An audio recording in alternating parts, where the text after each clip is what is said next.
చెవోల నుంచి కాంటెస్టెడ్ ఎంపీగా ఉన్నాను.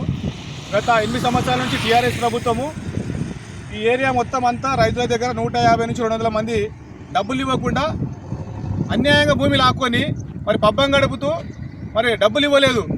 మరి గత ప్రభుత్వం ఏమైంది? మేమే ఎమ్మెల్యేకి నిలబడి ఎంపీకి నిలబడి కొంతమందిని టీఆర్ఎస్ వాళ్ళను మేము ఓడగొట్టించినాం.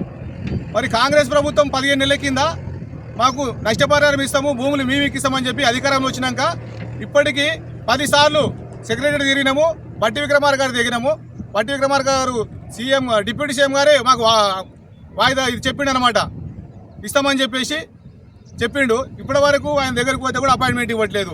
మొన్న అసెంబ్లీ ముట్టడిచ్చినాము, 10 మంది పోతే సాయంత్రం వరకు పోలీస్ స్టేషన్లో కూర్చోబెట్టి ఇడిచిపెట్టేసారు. మా మీద కేసులు వేయమని చెప్తున్నాము, జైలు వేయమని చెప్తున్నాము రైతుల్ని. తెలంగాణ వ్యాప్తంగా భూ నిర్వాహకులకు రైతులకు న్యాయం చేయండి. మరి రేవంత్ రెడ్డి గారు ప్రభుత్వాన్ని ఎలా నడిపిస్తారని చెప్పేసి ఇప్పటికైనా మించిపోయింది ఏం లేదు. ఇది గత సంవత్సరం నుంచి మేము మా కబ్జాలు మేము వండుకుంటా గుడి చేసుకొని ఇదంతా బొంగులతోటి మేము కట్టుకుంటే మరి టీఎస్డబ్ల్యూసీ వాళ్ళు ఒక కంపెనీకి అమ్మింది. మాకు డబ్బులు ఇవ్వకుండా మరి ఎలా కంపెనీకి అమ్ముతారని చెప్పి మేము టీఎస్డబ్ల్యూసీ వాళ్ళు ఎవరైనా అధికారులైనా సరే ఎవరైనా నిలదీస్తున్నాము. మాకు డబ్బులు ఇవ్వండి, పని స్టార్ట్ చేస్తే మాత్రం ఏడికైనా మేము వెళ్ళడానికి సిద్ధము, జైలుకి వెళ్ళడానికి సిద్ధం. మరి రేవంత్ రెడ్డి గారు మమ్మల్ని జైలు పెట్టమని చెప్పేసి మరొకసారి కోరుతున్నాను. అలాగే ప్రభుత్వం వెంటనే మాకు న్యాయం చేయాలి, మా భూములు మాకు అన్నియాలి, తర్వాత ప్లాట్లు కూడా ఇవ్వాలని చెప్పేసి మేము డిమాండ్ చేస్తూ కాంగ్రెస్ ప్రభుత్వం ఇలాగే చేయాలి. మరి చేయకపోతే మరి టీఆర్ఎస్ ప్రభుత్వం ఏమైందో మీరు చూస్తున్నారు.